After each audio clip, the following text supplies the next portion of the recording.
प्रातः स्मरणीय श्रमण कुल तिलक संत शिरोमणि आचार्य भगवान श्री विद्यासागर जी महाराज की जय जय जय। परम पूज्य गुणायतन प्रणेता प्रखर वक्ता भावना योग प्रवर्तक गुरुवर श्री प्रमाण सागर जी महाराज की जय जय जय। शंका समाधान के आज के इस सत्र में आप सभी का हार्दिक अभिनंदन। इससे पूर्व कि हम आज के इस सत्र को आगे बढ़ाएं, चलते हैं पूज्य गुरुदेव के चरणों में, करते हैं वंदन इस भाव से कि खुल जाए हम सबके विधि बंधन। सभी लोग हाथ जोड़ेंगे, मस्तक झुकाएंगे और मेरे साथ बोलेंगे, हे गुरुदेव नमोस्तु नमोस्तु नमोस्तु। क्या मेरा है क्या पाना है, कैसे हो जीवन उद्धार, गुणायतन में आओ बंधु यहाँ सत्य का हो दीदार।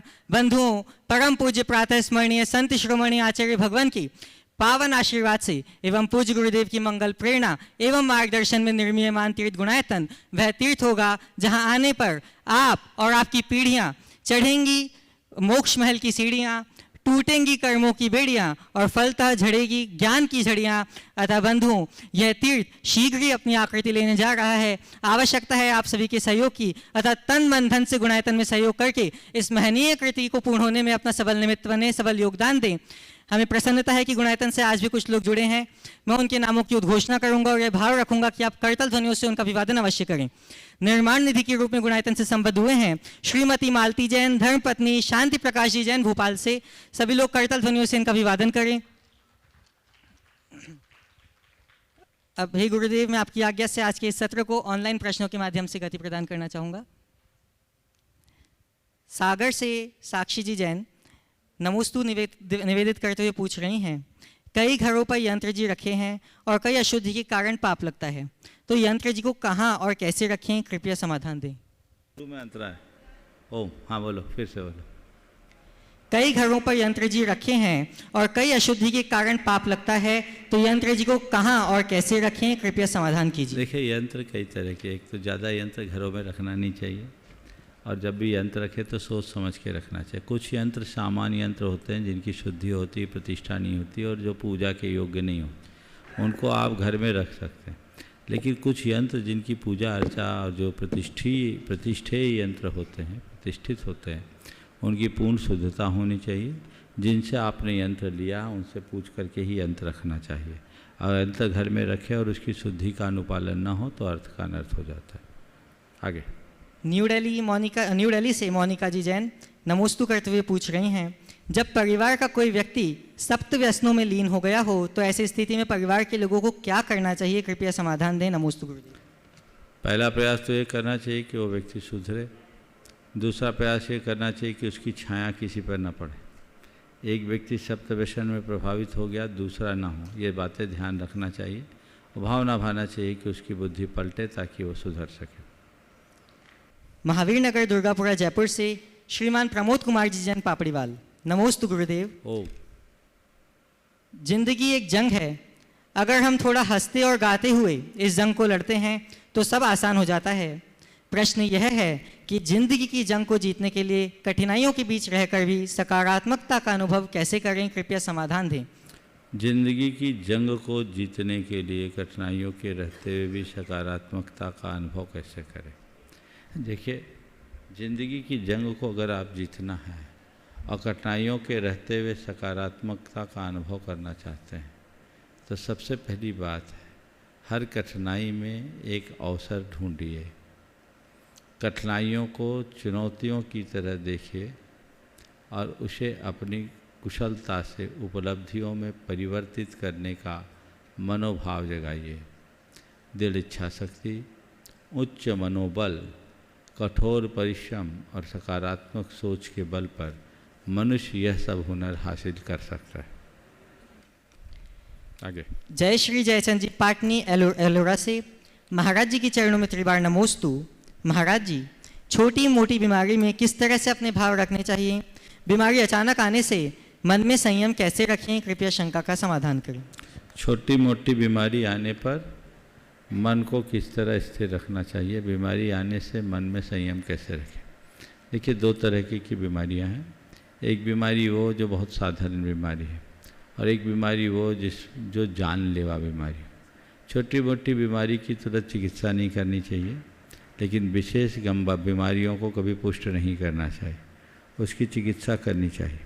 लेकिन कोई भी चिकित्सा प्रारंभ करने से पूर्व एक अंदर की चिकित्सा लेनी चाहिए और उसके लिए एक दवाई खानी चाहिए जो केवल एक खुराक खानी पड़ती है, और मैं अक्सर उसे बांटता हूँ। उसका नाम है संतोष बटी। संतोष बटी खाइए, तत्काल आराम पाइए। एक बात सदैव ध्यान में रखिए, कोई भी बीमारी आई है एक दिन में आती नहीं, तो जाएगी भी एक दिन में नहीं। तो उस बीमारी को, तन की बीमारी को तन तक सीमित रखें, उसको मन पर हावी ना होने दें। तन की बीमारी के 100 इलाज है, मन की बीमारी का कोई इलाज नहीं। तो यदि व्यक्ति थोड़ा धैर्य रखे और बीमारी को अपने कर्म काटने का निमित्त मान करके देखे कि अगर बड़ी से बड़ी बीमारी आई है तो ये बीमारी नहीं, मेरे कर्म काटने का निमित्त बनकर आई है, मेरी तपस्या इस बीमारी के निमित्त से पूरी होनी है, इस बीमारी को मैं रो करके सहूँगा तो भी मुझे सहना है और मैं धैर्यपूर्वक सहूँगा तो भी मुझे सहना है। मेरी बीमारी है, दोनों स्थिति में मुझे ही सब कुछ करना है। ऐसी सोच यदि मन में आ जाए तो हमारे हृदय में स्थिरता भी आती है, धैर्य भी आता है, और उस धैर्य के बल पर 4 दिन में ठीक होने वाली बीमारी को हम 2 दिन में भी दूर करने में समर्थ हो सकते हैं। इंदौर से श्रीमान इंजीनियर CK जी जैन। नमोस्तु पूज्य गुरुदेव। जिस व्यक्ति का धर्म का अंकुर अंदर से फूटा हो, वह धर्म के मूल स्वरूप को पहचान लिया हो, लेकिन आगम का पूर्ण ज्ञान नहीं हो, आत्म व परमात्मा के गुण स्वरूप को पहचान लिया हो, यदि वह व्यक्ति तप करके अपनी दृढ़ता व लक्ष्य के साथ आत्मा में विलीन होता हो, तो ऐसे व्यक्ति को क्या मोक्ष संभव है? कृपया हमारी शंका का समाधान करें। नमोस्तु गुरुदेव। जिस व्यक्ति का बंधुओं, जैसा कि आपको विदित है कि आगामी चातुर्मास पूज्य गुरुदेव का परम पूज्य आचार्य भगवान के आशीर्वाद से गुणायतन सम्मेद शिखर जी में निर्धारित हो चुका है और 2 जुलाई को यहाँ मंगल कलश स्थापना है। मैं आप सभी से निवेदन करूंगा कि इस चातुर्मास से अपनी भावनाएं सजोएं, चातुर्मास से भावनात्मक रूप से जुड़ें और यहाँ पे योगदान दें ताकि यह ऐतिहासिक कृति शीघ्र ही पूर्ण हो सके। चातुर्मास कलश के रूप में आज भी कुछ लोग जुड़े हैं। श्री देवेंद्र कुमार जी जैन, मनीष जी जैन, आशीष जी जैन, ऋतिक जैन, वैभव अजमेरा परिवार गया से आप सभी लोग करतल ध्वनियों से इनका अभिवादन करें। चलिए सवाल करिए। हाँ। इंदौर से इंजीनियर CK जी जैन। नमोस्तु गुरुदेव। जिस व्यक्ति का धर्म का अंकुर अंदर से फूटा हो, वह धर्म के मूल स्वरूप को पहचान लिया हो, लेकिन आगम का पूर्ण ज्ञान नहीं हो, आत्म व परमात्मा के गुण स्वरूप को पहचान लिया हो, यदि वह व्यक्ति तप करके अपनी दृढ़ता व लक्ष्य के साथ आत्मा में विलीन होता हो, तो ऐसे व्यक्ति को क्या मोक्ष संभव है? कृपया ऐसे व्यक्ति को जल्दी मोक्ष संभव। ज़्यादा ज्ञान वाले का कल्याण फिर भी संदिग्ध है, लेकिन जिसे भेद विज्ञान हो गया उसके कल्याण में कोई संशय नहीं। दीपायन और अभवसेन मुनि का उदाहरण हम सबके सामने। अभवसेन मुनि को 11 अंग, 12 अंग और 14 पूर्व का पूर्ण ज्ञान था। अंगाय दशे दुन्नी 14 पुब्बाई शैल सत्थाई पढ़ियो विभवसेनो न भाव सवनत तनम पत्तो। ऐसा आचार्य कुंद ने कहा। सारा ज्ञान हो गया, लेकिन वह अभवसेन अभव ही रहा, अपना उद्धार नहीं कर पाया। और तुस मासम घोषंतो शिवभूति निरंजनो जादो, तुस मास भिन्नम मात इस पद से शिवभूति ने निर्वाण प्राप्त कर लिया। तो प्रश्न इस बात का नहीं है कि हमें कितना ज्ञान है, सवाल इसका है कि हमारे किसका ज्ञान है। जैसे आत्मा अनात्मा का ज्ञान हो, जैसे भेद विज्ञान हो, वो अपना कल्याण सुनिश्चित तौर पर कर सकता है। माखन नगर से सुदेशी जैन। नमोस्तु गुरुदेव। 3 सफ़ेद खाने वाली वस्तुएं नमक, चीनी और मैदा शरीर के लिए बहुत हानिकारक है। क्या ये अभक्ष भी हैं? अगर हाँ, तो इनका विकल्प क्या है? कृपया समाधान करें। नमक, चीनी और मैदा को ऐसे अभक्ष कहना तो ठीक बात नहीं है। यदि प्रासूक विधि से इनका प्रयोग किया जाए तो अभक्ष नहीं, भक्ष है। लेकिन ये शरीर के लिए नुकसानदेह, इसलिए इनका प्रयोग नहीं होना चाहिए। नमक के लिए अगर प्रयोग में लेते ही हैं तो कम से कम लें और सेंधा नमक का प्रयोग करें। चीनी की जगह खांड का प्रयोग करें और मैदे का इस्तेमाल तो करें ही नहीं तो ही अच्छा है, क्योंकि हमारा शरीर मैदा के लायक नहीं। यहाँ प्रत्यक्ष उपस्थित जिज्ञासाकर्ताओं के माध्यम से आगे के सत्र को आगे बढ़ाते हुए प्रथम प्रश्न के लिए मैं आमंत्रित करूंगा श्रीमान राजकुमार जी काला, हजारीबाग से, और आपके बाद तैयार रहेंगे श्रीमती शारदा जी जैन, इम्फाल मणिपुर से। गुरुदेव के चरणों में सत्सद वंदन नमन। गुरुदेव, आपको जब देखता हूँ इतनी भीषण गर्मी में आते जाते रास्ते में पैर रखने में पैर जलता है और आप एकदम निर्विघ्न चलते जाते हैं, क्या कारण है? हम लोग नहीं चल पाते हैं, क्या कारण है इसका? आप चलना शुरू कर दो तो अपने आप चलने लगो। समझ गए? कारण एक ही, हम चलते हैं, आप लोग मचलते हो। चलने लगोगे तो मचलना छूट जाएगा। जब हमने अपना लक्ष्य ही बना लिया तो ये सब चीज़ें गौण हो जाती। अभ्यास से चीज़ें सधने लगती। हम जैसे जैसे अभ्यास करेंगे हम अपने शरीर की स्थिति को भी ठीक कर सकते हैं। ये बात सही है। ये हम लोग भी एक सीमा तक ही चल पाते हैं। अब कोई हमसे कहे कि आप तो तपस्वी हो, दिन के 2 बजे 44 टेम्परेचर में आप नंगे पाँव 1-2 किलोमीटर चल लो। 100-200 मीटर तो ठीक है, लेकिन 1-2 किलोमीटर चलेंगे तो चले तो जाएंगे। आने के लिए लोगों का सहारा लेना पड़ेगा। शरीर है तवा की तरह, सड़क तब तो होगा। तो हमारा शरीर भी तो आपके ही समान है, अलग से हाड़ मांस नहीं। अंतर केवल इतना होता है कि आप थोड़ी सी पीड़ा से विचलित होते हैं और साधु संत पीड़ाओं को हंसते हंसते सहते। जो पीड़ा को स्वीकार कर लेता है उसकी पीड़ा कम हो जाती है, और जो पीड़ा का प्रतिकार करता है वो ज़्यादा पीड़ित होता है। नमोस्तु। उपस्थित होंगी श्रीमती शारदा जी जैन, शिखा जी जैन मणिपुर इम्फाल से अपना प्रश्न प्रस्तुत करेंगी, और आपके बाद तैयार रहेंगी श्रीमान रिद्धीश जी जैन हजारीबाग। ओ नमोस्तु महाराज श्री, नमोस्तु नमोस्तु नमोस्तु। इम्फाल जैन समाज की तरफ से नमोस्तु नमोस्तु नमोस्तु। बहुत भाग्यशाली हैं महाराज श्री कि हम सभी जैन वासियों को आप जैसे गुरुवर मिले। बोलो महाराज श्री, एक प्रश्न है मेरे मन में। कहते हैं कि अहंकार से मनुष्य का विवेक नष्ट हो जाता है, फिर वह उसी तरफ दौड़ता है जो चीज़ दिखावे की होती है। ऐसा क्यों होता है महाराज श्री? कृपया समाधान करें। इसी का नाम अहंकार। अहंकार में कहते हैं मनुष्य अंधा होता है, और जब अंधा होगा तो आंखें बंद होगी। आंखें बंद होगी तो सही गलत के का पहचान नहीं हो। हर अहंकारी मनुष्य अपने एक काल्पनिक छवि गढ़ लेता है, ऐसी छवि जो उसकी अपनी नहीं है, वास्तविक नहीं है, काल्पनिक है। और उस छवि को मेंटेन करने के लिए वो 24 घंटा एक कर देता है, और वो मन ही मन खुश होता है कि मैं बड़ा पुष्ट हो रहा हूँ, मैं बहुत बड़ा हो रहा हूँ, मैं कुछ खास दिख रहा हूँ, मैं अपने औरों से अलग स्थान बना रहा हूँ। उसी को मेंटेन करने में वो लगता है, पर उसे इस बात का बिल्कुल भी आभास नहीं होता कि मैं जो कुछ भी कर रहा हूँ वो रेत का घरौंदा बनाने जैसा है।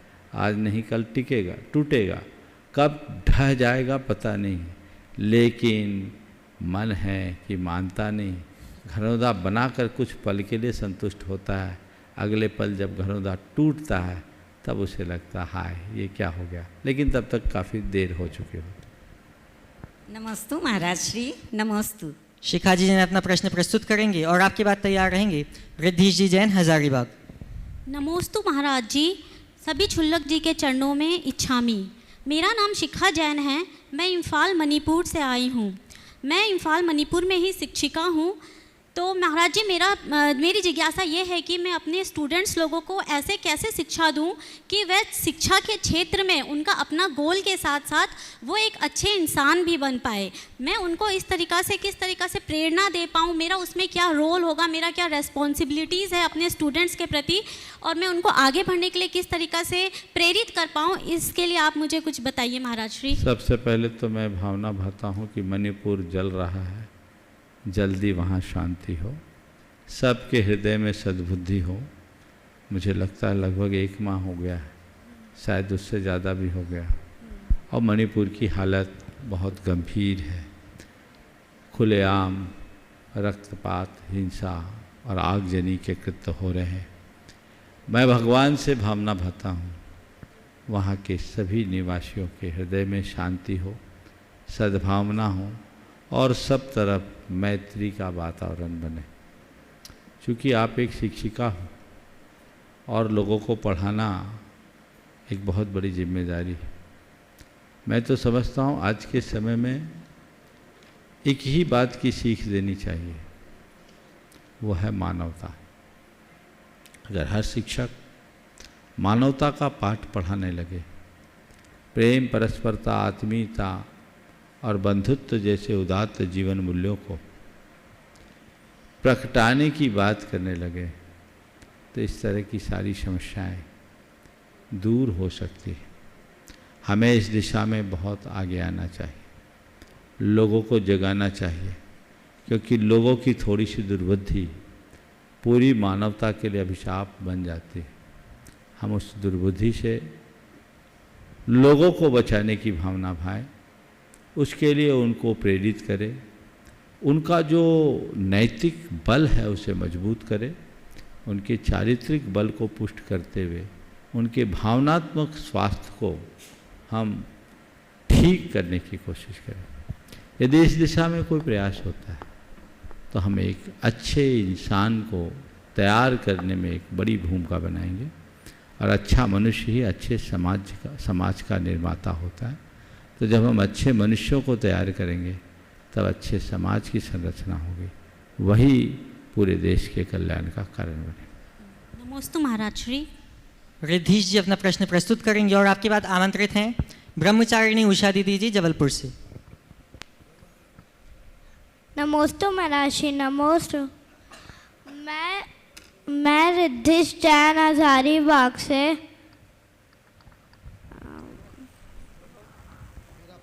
बोलो। मेरा प्रश्न है कि हम लोग पंखा, कूलर, एसी में रहते तब भी हमें गर्मी लगती है। आप लोग पंखा, एसी, कूलर के बिना रहते तब भी आप लोग को गर्मी नहीं लगती है, कैसे महाराज जी? आप भी हमारे पास रहने लगोगे, गर्मी नहीं लगेगी। आज लग रही है क्या? आज तो एसी नहीं मिली आपको, मिली क्या? एसी मिली महाराज के कमरे में? आप आए तो कुछ मिला आपको? एसी मिला? नहीं। पंखा मिला? नहीं। गर्मी लगी? नहीं। क्यों नहीं लगी? क्यों नहीं लगी? बोलो। आपके पास बोलो बोलो, सोच में मत पड़ो। हाँ बोलो। आपके पास रहने से मन बदल गया, गर्मी की तरफ ध्यान ही नहीं गया, तो गर्मी कहाँ से लगेगी? समझ गए? तो जितना ध्यान दोगे उतनी गर्मी लगेगी। देखो क्रिकेट खेलते हुए देखियो, मैच, क्रिकेट का मैच देखियो, अभी गर्मियों में भी मैच चलते रहते ना, क्या आईपीएल वगैरह तो नहीं चल रहा? अभी चल रहा है, ख़त्म हो गया। कितने दिन पहले ख़त्म हुआ? तो गर्मी थी नहीं कि नहीं थी? वो लोग ग्राउंड में खेलते थे। हाँ। धूप में बैठे रहते थे। हाँ। धूप में कोई पंखा मिलता था उनको? नहीं। ऊपर से कोई छाया रहती थी? नहीं। फिर भी कैसे खेल लेते? गर्मी नहीं लगती? जब हमारा मन बदल जाता है तो सर्दी गर्मी कुछ नहीं लगती। चलो। नमोस्तु महाराज श्री। आमंत्रित हैं ब्रह्मचारिणी उषा दीदी जी जबलपुर से और आपके बाद तैयार रहेंगे श्रीमान रवि प्रवीण जी देवघरी बार्शी महाराष्ट्र से। पूज्य महाराज श्री जी के चरणों में बारंबार नमोस्तु नमोस्तु नमोस्तु। पूज्य छुल्लक श्री जी के चरणों में इच्छामी इच्छामी इच्छामी। महाराज श्री जी, मुझे मंदिर में एक दिया जलाना है, जिसके लिए मुझे घी, माचिस और बाती की आवश्यकता है। इन तीनों की उपयोगिता होने पर ही दिया जलेगा, और वह घी की क्षमता तो है नहीं, बाती और माचिस है। मैं ऐसा कैसा पुण्य करूं कि मैं मंदिर में दीपक जला सकूं? महाराज जी इसका समाधान दीजिए। नमोस्तु महाराज जी। मंदिर में दिया जलाना है, घी, माचिस और बाती तीनों की ज़रूरत है। माचिस और बाती है, घी नहीं, फिर भी दिया जलाना है। कुछ मत करो, अपने दिए को किसी जलते हुए दिए के साथ लगा दो, दिया जल जाए। ज़्यादा कुछ करने की ज़रूरत नहीं। नमोस्तु महाराज जी। नमोस्तु। उपस्थित होंगे रवि प्रवीण बुदेवघरे बार्शी महाराष्ट्र से और आपके बाद तैयार रहेंगे श्रीमान अशोक कुमार छायाजी जैन वाराणसी से। नमस्ते महाराज जी, मैं महाराष्ट्र से रवि देवधरे। हमेशा कोई भी कार्य करते समय शांत कैसे रहे, मन की विचलता कन्फ्यूजन कैसे दूर करें? मन का स्वभाव ऐसा होता है, अगर काम को करते समय शांत रहना है तो नियमित भावना योग कीजिए। कुछ दिन के अभ्यास से आपके अंदर ऐसी क्षमता आएगी कि आप हर स्थिति में शांत रहने की सामर्थ्य विकसित कर लो। ओम जल्दी। उपस्थित होंगे अशोक कुमार छायाजी जैन वाराणसी से और आपके बाद तैयार रहेंगे श्रीमान सुभाषी जैन सीईओ गुणायतन। ओम। नमोस्तु महाराज जी, नमोस्तु नमोस्तु। चुलक जी महाराज को इच्छामि इच्छामि इच्छा।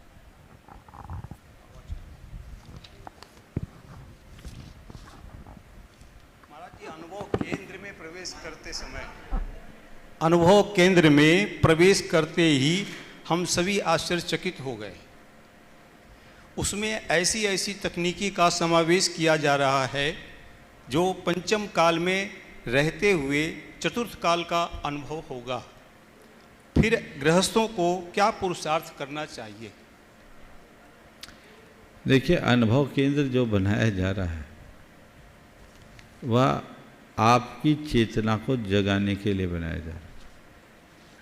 वहाँ आकर यदि आपकी चेतना जग गई तो तय मान करके चलना, जीवन में आमूल चूल परिवर्तन होगा।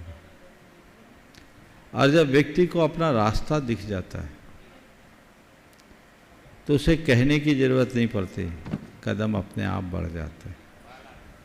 अभी हम लोगों के साथ सबसे बड़ी विडंबना यही है कि लोगों को अपना रास्ता ही नहीं पता, क्योंकि उनके सामने उनका कोई लक्ष्य नहीं। अनुभव केंद्र का मूल उद्देश्य हर व्यक्ति अपने जीवन के मर्म को जाने और कल्याण के रास्ते पर आगे बढ़े। अपना प्रश्न प्रस्तुत करेंगे श्रीमान सुभाषी जैन सीईओ गुणायतन और आपकी बात तैयार रहेंगी श्रीमती अर्चना जी असेट जी बेनाडा कोलकाता से। परम श्रद्धेय गुरुदेव के चरणों में शत नमन। मंचासीन क्षुल्लक महाराजों के चरणों में सादर इच्छामि।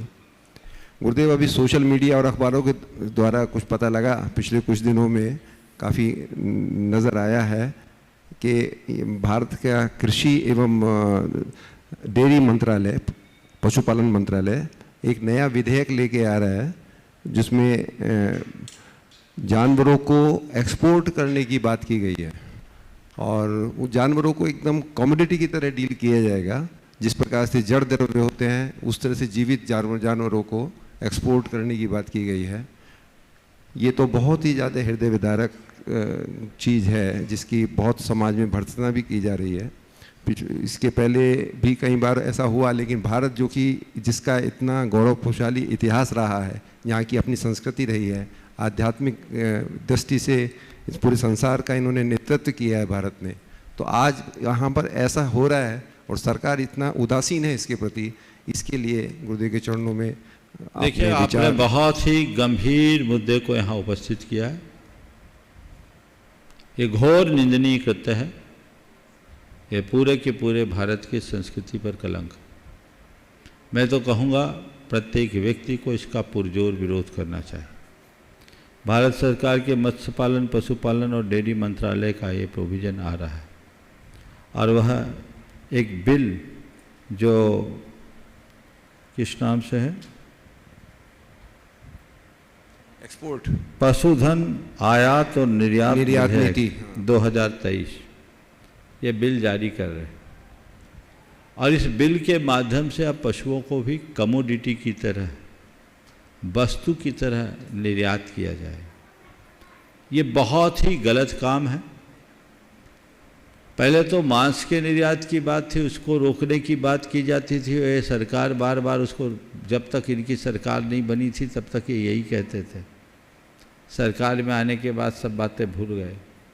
लेकिन पशुओं का निर्यात तो दुनिया में कहीं नहीं होता, इसका तो बड़ा दुरुपयोग होगा और सब प्रकार के पशुधन, ऐसी सारे पशुओं का कत्लेआम होने से आज पशुधन का अभाव है और ऐसे पशुओं को निर्यात किया जाने लगेगा तो इससे बड़ा दुर्भाग्य और क्या होगा। चंद विदेशी मुद्राओं के लिए अगर सरकार ऐसी नीति बनाती है तो ये घोर निंदनीय है। प्रत्येक व्यक्ति को इसका विरोध करना चाहिए। विभिन्न सोशल मीडिया के माध्यम से आप तक ये बातें जा गई है, आपको इसे खूब जोर से प्रचारित करना चाहिए। और ये भी देखिए विडंबना, इस विधेयक को लिए जितने भी हितग्राही स्टेक होल्डर्स हैं उन सब के लिए 10 दिन का टाइम दिया। 7 तारीख को ये विधेयक वेबसाइट में जारी हुआ और 10 दिन यानी 17 तारीख, मैंने सुना 1 दिन और बढ़ा दिया, 18 तारीख तक का टाइम दिया, जबकि कम से कम ऐसी बातों को किसी इलेक्ट्रॉनिक और प्रिंट मीडिया में भी प्रकाशित करना था, लोगों को बताना था। चोरी चुप्पे से सारा काम करना, लगता है ये सरकार के लोगों की मंशा खराब है, उनकी नीयत में खोट है। आपने कहा सरकार उदासीन नहीं है, मुझे तो लगता है सरकार इसमें ज़्यादा सक्रियता अपना रही है। ऐसे नीति का पुरजोर विरोध करना चाहिए, क्योंकि ये भारत के भविष्य के लिए खतरनाक होगा। हमें इनका निषेध करना चाहिए। और देश के जो मत्स्य पालन, पशुपालन और डेयरी मंत्रालय है, उनका जो कुछ भी इसका पूरा डिटेल प्रामाणिक ऐप में उपलब्ध है, वहाँ से आप डाउनलोड कीजिए। सोशल मीडिया के माध्यम से भी आप सब लोग ये जो समाचार है, इस समाचार को सबके बीच दीजिए, ताकि आज ही इसका ये मेरे पास एक ड्राफ्ट आया है, इस ड्राफ्ट के आधार पर अपना विरोध दर्ज कीजिए। आज से ही शुरू कीजिए। इस कार्यक्रम को संपन्न होते ही विभिन्न साइटों में इसे डाल दिया जाए। विजय इसको जहाँ जहाँ उपलब्ध करा सको करा दो, और ये लोग इससे डाउनलोड करके अपने अपने माध्यमों से सरकार तक ये बात पहुँचाएं। इसे जैनों तक नहीं, हर अहिंसा प्रेमी, हर पशु प्रेमी की चेतना को जगाएं कि भारत में पशुओं के आयात की बात तो फिर भी ठीक है, लेकिन ये निर्यात की बात कतई हम स्वीकार नहीं कर सकते। आपका ये थोड़ा सा सक्रिय विरोध इस तरह के काले कानून को लागू होने से बचा सकेगा, इस बिल को निरस्त कर सकेगा। इसके लिए आपको आगे आना होगा। ये बात तालियां बजाने से पूरी नहीं होगी, ये बात तभी पूरी होगी जब व्यक्ति इसके लिए आगे आएगा। तो अब आज हो गई शायद 16 तारीख है ना, बस 17 और 18 2 दिन हैं आपके हाथ में। इसे अभी ही डाउनलोड कीजिए और ये इसका पूरा डिटेल अगर संभव है तो चैनल पर फ़ोन नंबर वगैरह भी दे दीजिए, ताकि ये चीज़ें आ सके। और प्रामाणिक ऐप पे तो शायद लोड हो गई है, अन्य माध्यमों में भी आप लोग अपने अपने सोशल मीडिया के माध्यम से इसको प्रचारित कीजिए और लोगों को इससे रोकिए। उपस्थित होंगी श्रीमती अर्चना जी SSG बनाड़ा कोलकाता से, और आपके बाद तैयार रहेंगे अनिमेश जी गोमिया से।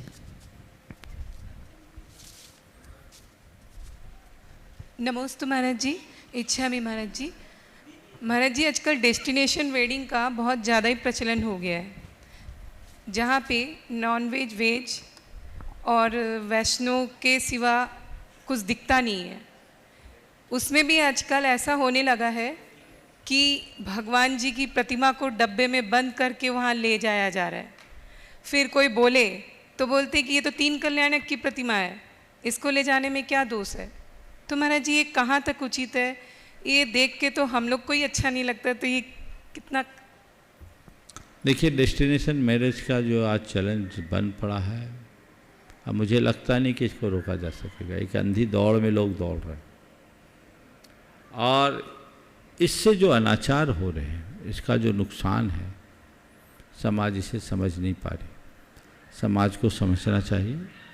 ये धार्मिक, सामाजिक, नैतिक, चारित्रिक और आर्थिक सब दृष्टिकोण से हम सबके लिए नुकसानदेह है। हमें इनके सब पहलुओं पर विचार करना चाहिए, और इससे बचने का एक ही उपाय है कि समाज के कतिपय संभ्रांत लोग इस मिथक को तोड़ने के लिए आगे आए, और अपनी अगर डेस्टिनेशन में मैरिज करना ही है तो तीर्थ स्थलों से इसकी शुरुआत करें। आजकल वहाँ भी सारी सुविधाएं हैं, लेकिन ऐसी जगह में ऐसा कार्यक्रम न करें जहाँ रोज़ हिंसा, हत्या और हाहाकार होता है, और जहाँ व्यसन, बुराइयों को प्रश्रय मिलता है। उससे बचने का प्रयास करना चाहिए। कुछ लोगों ने किया है, लेकिन अभी ये पूरी तरह से उस तरह की जागरूकता देखने में नहीं आई है। कई लोग तो एक दूसरे की देखा देखी में, मजबूरी में करते हैं, दिखावे के लिए करते हैं, अपने सामाजिक स्टेटस को स्थापित करने के लिए करते हैं, लेकिन ये सब चीज़ें ठीक नहीं है। इसे हमें रोकना चाहिए और संभ्रांत लोगों को इस दिशा में आगे आना चाहिए। जहाँ तक भगवान की प्रतिमा ले जाने का सवाल है, ऐसी जगह शादी काहे करते हो जहाँ भगवान को ले जाना पड़े? शादी ऐसी जगह करो जहाँ भगवान के दर्शन हो। दूर दूर ले जा रहे हो और वहाँ भगवान ले जा रहे हो। और हमारे यहाँ पंच कल्याणक से संपन्न अरहंत भगवान की प्रतिष्ठा होती। पंच महाकल्याण संपन्नानम अरहंतानम, 3 कल्याणक की प्रतिमा का कहीं कोई विधान नहीं। ये सब पंडितों की अपनी नीति है, वे अपने अर्थ लाभ के लिए इस तरह का रास्ता निकाल दिए। मैंने तो किसी शास्त्र में नहीं पढ़ा कि 3 कल्याणक से भगवान की प्रतिष्ठा हो जाए। हाँ, अगर पहले से कोई प्रतिष्ठित प्रतिमा है, उसकी पुनर्प्रतिष्ठा हो तो उनका गर्भ जन्म कल्याणक नहीं होता, तब ज्ञान और निर्वाण कल्याणक होता है। और जिनको जो तीर्थंकर नहीं है, ऐसे बिंबों की प्रतिष्ठा हो तो उनके भी तब ज्ञान और निर्वाण कल्याणक होते हैं, गर्भ जन्म नहीं होता। लेकिन प्रतिमा तो प्रतिष्ठित है, चाहे 3 हो या 5। हम अरहंत की आराधना करते हैं। इस तरह से डब्बे में भगवान को ले जाना और लेके जाते महाराज जी, फॉरेन भी लेके जाते हैं। हाँ, इस तरह से लेकर के जाना, देश विदेश ले जाना अलग बात है, लेकिन शादी विवाह आदि के निमित्त से इस तरह का करना कतई उचित नहीं है। हमें ऐसी परंपराओं को हतोत्साहित करना चाहिए। नमोस्तु महाराज जी। अपना प्रश्न प्रस्तुत करेंगे अनिमेश जी गोमिया से और आपके बाद तैयार रहेंगे शोभेंद्र जी गुणायतन से। महाराज श्री के चरणों में मेरे और मेरे परिवार की तरफ से और संसार के सारे जीवों के तरफ से नमोस्तु नमोस्तु नमोस्तु। और छुल्लक जी के चरणों में इच्छामि इच्छामि इच्छामि। महाराज श्री, मेरा प्रश्न ये है कि जहाँ मोह होता है वहाँ संघर्ष की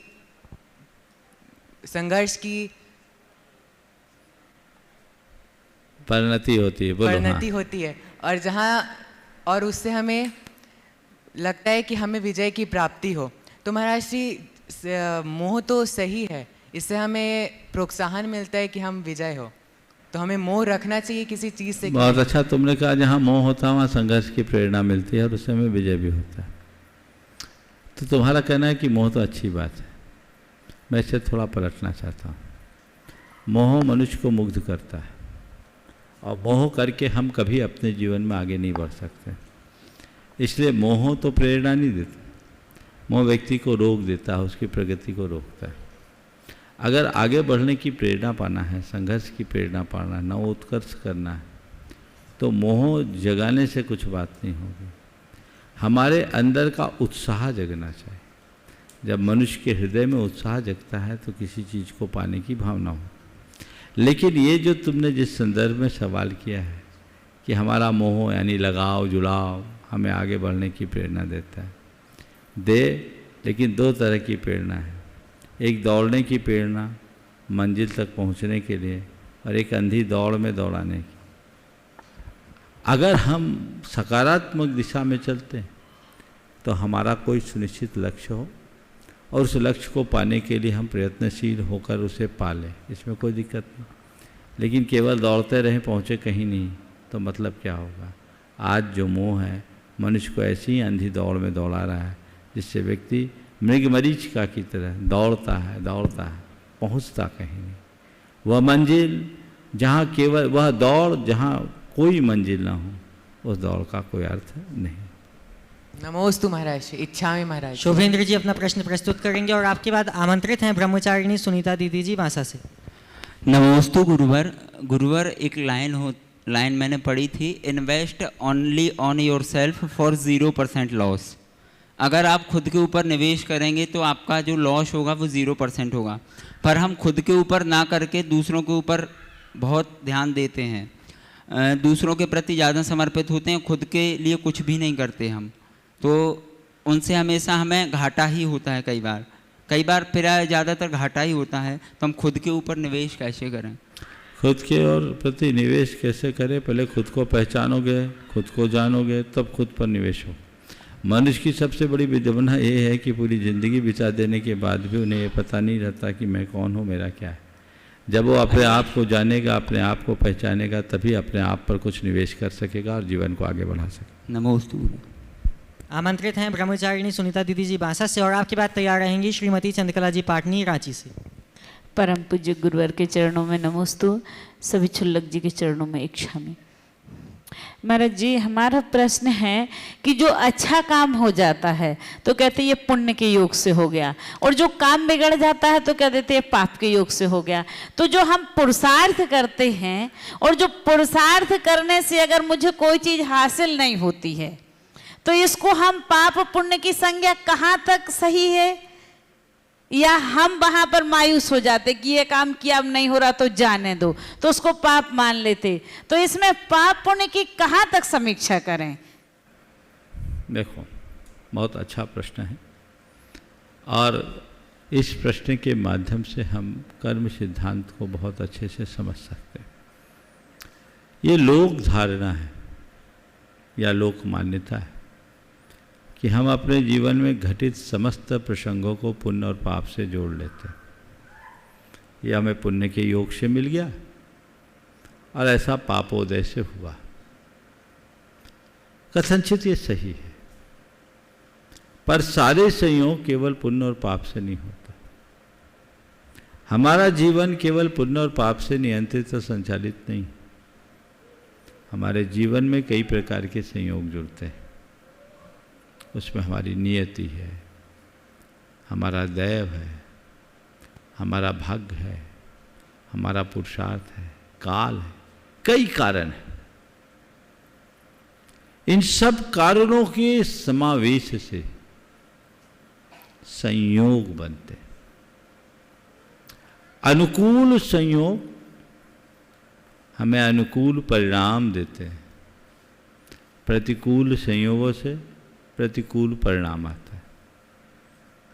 हमने संयोगों की अनुकूलता पाई, उसमें पुरुषार्थ किया, तब परिणाम निकला, हमने श्रेय दे दिया अपने पुण्य को। संयोगों के अभाव में, अनुकूलता न रहने पर हमने पुरुषार्थ किया, परिणाम अनुकूल नहीं मिला, हमने श्रेय दे दिया ये पाप की वजह से हुआ। नहीं, सब पुण्य पाप से नहीं होता। कुछ चीज़ें संयोग से अपने आप मिल जाती, हमें उसे भी स्वीकारना चाहिए। तो फिर क्या करें? संयोगों की अनुकूलता को बनाना चाहिए, और कदाचित अनुकूल संयोग न मिले तो अपने पुरुषार्थ से उसे अनुकूल बनाने का प्रयत्न करना चाहिए। संयोग के बदलने से बहुत कुछ बदल जाता है। मैं ये तो नहीं कहता कि मनुष्य जो चाहे वो कर सकता है, पर इतना जरूर कहना चाहूँगा, मनुष्य चाहे तो बहुत कुछ कर सकता है। इसलिए हमें हताश और मायूस नहीं होना चाहिए। चित्त के समाधान के लिए पुण्य और पाप को जोड़ लेना अच्छी बात है, पर केवल पुण्य और पाप के भरोसे बैठना अच्छी बात नहीं। उपस्थित होंगी वृत्ति श्राविका श्रीमती चंद्रकला जी पाटनी, रांची से। मेरी तरफ से, जगत के सब जीवों की तरफ से मुनिराज के चरणों में नमोस्तु। सब क्षुल्लक जी महाराज के चरणों में इच्छामि। महाराज श्री, गलत फहमी का एक पल भी इतना जहरीला होता है कि प्यार भरे 100 लम्हों को दूषित कर देता है। तो इंसान गलत फहमी से कैसे बचे? गलत फहमी से कैसे बचे? पहले गलत फहमी के कारणों को पहचानो, तब उसके निवारण का उपाय जानेंगे। किसी के प्रति कोई भी गलतफहमी कब होती है? जब हम उसके विषय में आधी अधूरी जानकारी को पूरी मान लेते हैं। पर्याप्त सूचनाओं के अभाव में जब हम कोई धारणा बना लेते हैं, हमारे अंदर अनेक प्रकार की भ्रांतियां या गलतफहमी हो जाती है। संवाद न जुड़ने से भी हमारे मन में गलतफहमियां हो जाती। तो पहली बात, गलतफहमी से बचना है। तो जब तक किसी बात की पुख्ता जानकारी न मिले, तब तक किसी भी व्यक्ति या वस्तु के प्रति कोई ठोस धारणा न बनाए। आधी अधूरी सूचनाओं को प्रमाण न माने।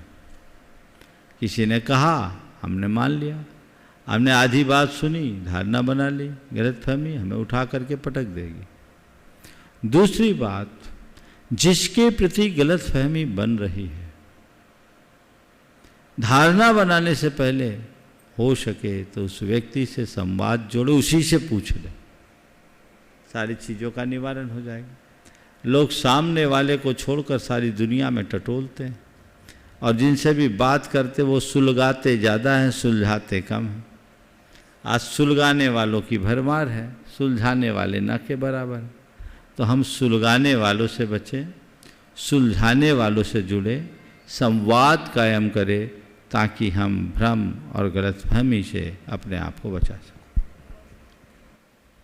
इसके बाद मैं अब निवेदन करूंगा पूज्य शुल्लक श्री स्वरूप सागर जी महाराज के श्री चरणों में कि वे अपनी शंका के माध्यम से हम सबको दिशा निर्देश प्रदान कराएं। इच्छामि महाराज जी।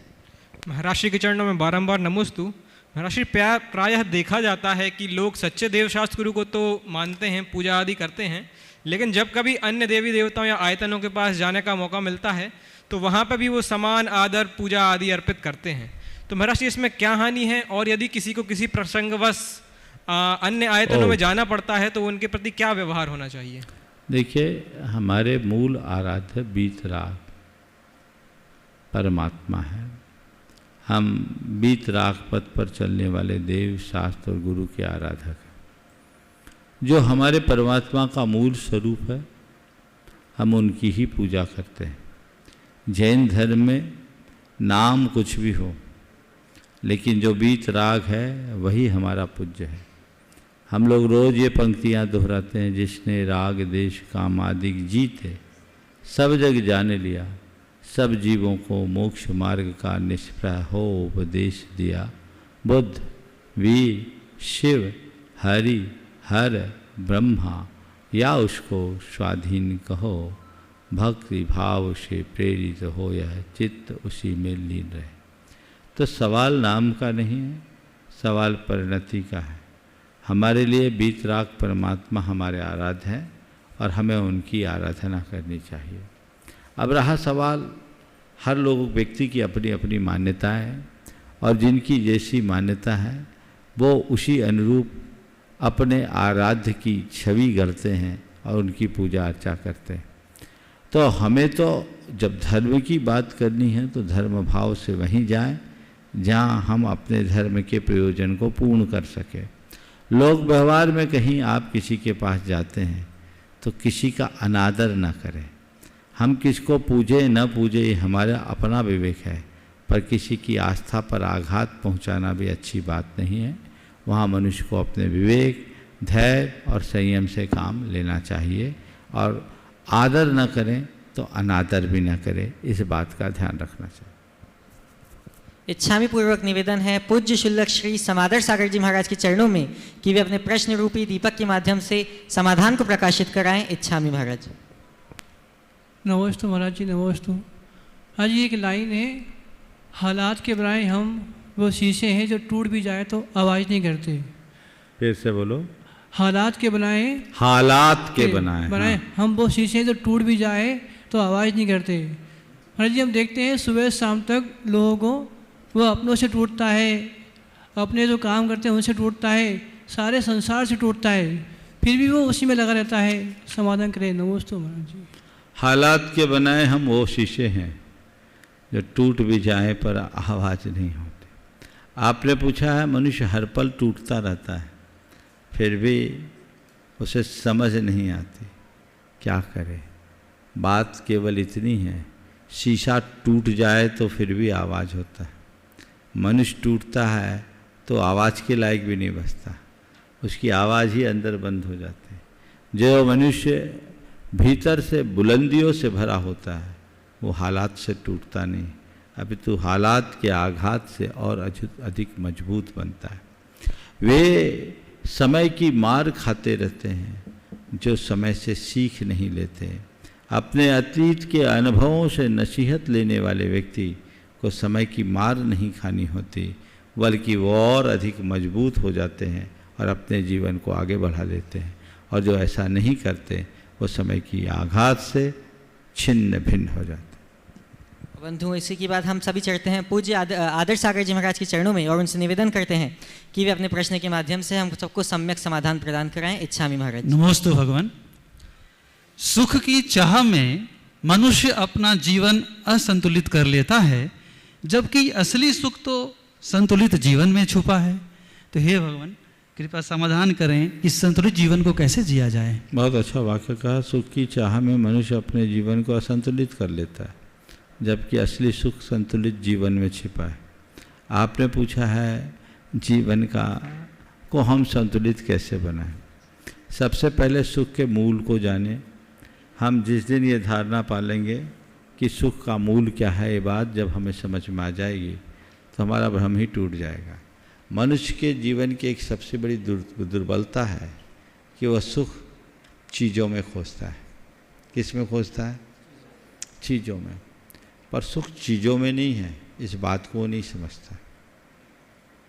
किसी को बहुत जोर की प्यास लगी, गर्मी अभी तो प्रचंड चल रही, अगर उसे ठंडाई पिला दिया जाए तो अच्छा लगेगा कि नहीं? हाँ, जोर से प्यास लग रही थी, एक गिलास बादाम का ठंडाई पिलाया, अच्छा लगा ना? ठंडाई पीने से सुख मिला? हाँ, तो एक गिलास ठंडाई पीने से सुख मिला तो एक गिलास और पी ले, डबल सुख मिलेगा। मिलेगा? क्या हुआ? एक गिलास और ले लिया, फिर तीसरा ले तो क्या हो गया? अरे ठंडाई पीने से सुख मिला है तो जितनी ठंडाई पियो उतना सुख बढ़ना चाहिए। सुख किससे मिला? प्यास के होने से सुख मिला। अगर प्यास नहीं होती तो जो थोड़ी देर के लिए ठंडाई का सुख मिला वो भी नहीं मिलता। मिलता क्या? तो इसका मतलब क्या है? संसार की एक बहुत बड़ी वास्तविकता है कि संसार में सुख तभी मिलेगा जब तुम दुख पैदा करोगे।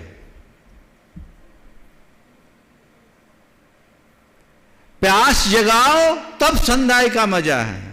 भूख उत्पन्न करो तो रसगुल्ला का रस है भरे पेट में। यानी जितना प्रगाढ़ दुख होगा उसी अनुपात से सुख मिलेगा। तो तुम जिसे सुख कह रहे हो वो सुख है या दुख का प्रतिकार? क्या है? दुख का प्रतिकार है ना। तो दुख का प्रतिकार तुम सुख मानते हो, लेकिन एक दुख का प्रतिकार करते हो दूसरा दुख खड़ा हो जाता है। प्यास लग रही थी, ठंडाई पिया, राहत मिली, प्यास तो बुझ गई, अब भूख लगने लगी है। अब भूख भी मिटा ली, अब सुस्ती आने लगी है। ये है ना चक्र? तो ये चीज़ों के माध्यम से जब हम सुख खोजते हैं तो हमारे साथ ऐसा ही सब कुछ होता है। हम दुखों को जगाकर सुख पाने की जगह दुखों को मिटाने का रास्ता अपना लें तो जीवन में कभी असंतुलन नहीं होगा, जो इच्छा की निर्वृत्ति पर ही संभव। ओम। अगले प्रश्न के लिए मैं आवाज़ दे रहा हूँ अंजू दीदी को कि वे अपना प्रश्न प्रस्तुत करेंगी। अस्तु गुरुदेव और सभी छुल्लक महाराज जी के चरणों में इच्छामि। गुरुदेव, प्रामाणिक पाठशाला के अथक प्रयास से मणिपुर इम्फाल में बच्चों ने पाठशाला में बहुत रुचि ली और बहुत इच्छा से उन्होंने ज्वाइन करना शुरू किया, पर अभी राइट्स की वजह से वहाँ पर इंटरनेट की सुविधाएं नहीं हैं। तो गुरुदेव, सभी लोग आपकी आशीर्वाद की अपेक्षा रखते हैं कि वहाँ सभी सुरक्षित रहें और वापस से पाठशाला शुरू होकर धर्म की प्रभावना हो सके। और गुरुदेव, दूसरा यह है कि दिल्ली में जहाँ कालिका मंदिर में प्रतिष्ठित जैन समाज है, वहाँ पर अभी समर कैंप लग रहा है बच्चों का, और उसमें समाज के प्रतिष्ठित लोग जैसे इंदू जी हैं जिन्होंने पार्लियामेंट में मंगलाष्टक का गान किया था, और चक्रेश्वर जी हैं जो दिल्ली समाज के मुख्य प्रतिष्ठित श्रावक हैं, वो लोग वहाँ पर आए और उन्होंने कहा कि अभी तक हमने ऐसी पाठशाला नहीं देखी है और 2 घंटे के लिए बच्चे आते हैं पर 4 घंटे तक वो जाने का नाम ही नहीं लेते हैं। तो गुरुदेव आशीर्वाद दीजिए कि उनका उत्साह बढ़ा रहे और हमेशा बढ़ता रहे। देखिए, मणिपुर के संबंध में तो मैंने बात पहले कर दी, वहाँ जल्दी शांति हो, ये पुनः हम सब भावना पाए। पर मैं ये बात जरूर दोहराऊंगा, प्रामाणिक पाठशाला अद्भुत काम कर रही है। प्रामाणिक समूह का एक बहुत बड़ा योगदान है। देश में शताधिक जगह सूरत में और पूरे झारखंड में भी कई जगह है और भी है। हाँ, 1200 बच्चे सूरत में प्रामाणिक पाठशाला में, पूरे देश में है, कई जगह है, लोगों की सूचनाएं अलग अलग है, पर ये काम बहुत अच्छा कर रहे हैं। इनकी जितनी सराहना की जाए उतना कम है। मैं तो एक ही बात कहता हूँ कि अन्य स्थानों में बच्चे पाठशाला से भागते हैं, पर प्रामाणिक पाठशाला का नाम आने पर बच्चे भागकर पाठशाला आते हैं। अगर बच्चों को टेक्नोलॉजी के साथ धर्म का ज्ञान देना चाहते हैं और उनको सही संस्कार देना चाहते हैं, तो सभी देश भर की सभी पाठशालाओं के लोगों को मैं कहूँगा कि वे अपनी पाठशाला को प्रामाणिक समूह से जोड़े। ऑफलाइन भी अब वो सारी सुविधाएं हैं, तो वो आप ज़्यादा बेहतर तरीके से बच्चों को ज्ञान दे सकेंगे, संस्कार दे सकेंगे, जो सबके लिए एक बड़ी उपलब्धि होगी। वैसा प्रयास और पुरुषार्थ सबको करना चाहिए। ये कोशिश हम सबकी होगी तो निश्चित हम अपने जीवन में आगे बढ़ सकेंगे। एक आखिरी बात आज के संदर्भ में जो करनी है, आगे 21 तारीख को अंतर्राष्ट्रीय योग दिवस मनाया जा रहा है। पूरे देश में लोग अलग अलग तरीके से योग कर रहे हैं। इस बार मुझे जो आज सूचना मिली, भोपाल में भावना योग बहुत व्यापक पैमाने पर किया जा रहा है। मैं पूरी टीम को जो भावना योग से जुड़े हुए हैं उसमें भोपाल समाज के सभी सदस्यों को आशीर्वाद देता हूं, और उससे भावना योग की पूरी टीम को भी आशीर्वाद देता हूं कि उनका ये कार्यक्रम अच्छे से संपन्न हो। और मैं चाहूँगा कि भावना योग जब सब लोग सारे देश में योग हो तो 21 तारीख को भावना योग भी हो, और उस दिन प्रातःकाल आज चर्चा करके जो भी समय सुनिश्चित होगा वो आप सबको बता दिया जाएगा, जिसका सीधा यहाँ से लाभ लेकर के भावना योग का आप सब लाभ ले सकेंगे। हम लोग कोशिश करें कि योग दिवस के माध्यम से हम भावना योग को और प्रभावी तरीके से प्रस्तुत कर सकें, ताकि और लोग भी इससे लाभान्वित हों। समय आप सबका हो गया, यहीं पर विराम। बोलिए परम पूज्य आचार्य गुरु श्री विद्यासागर।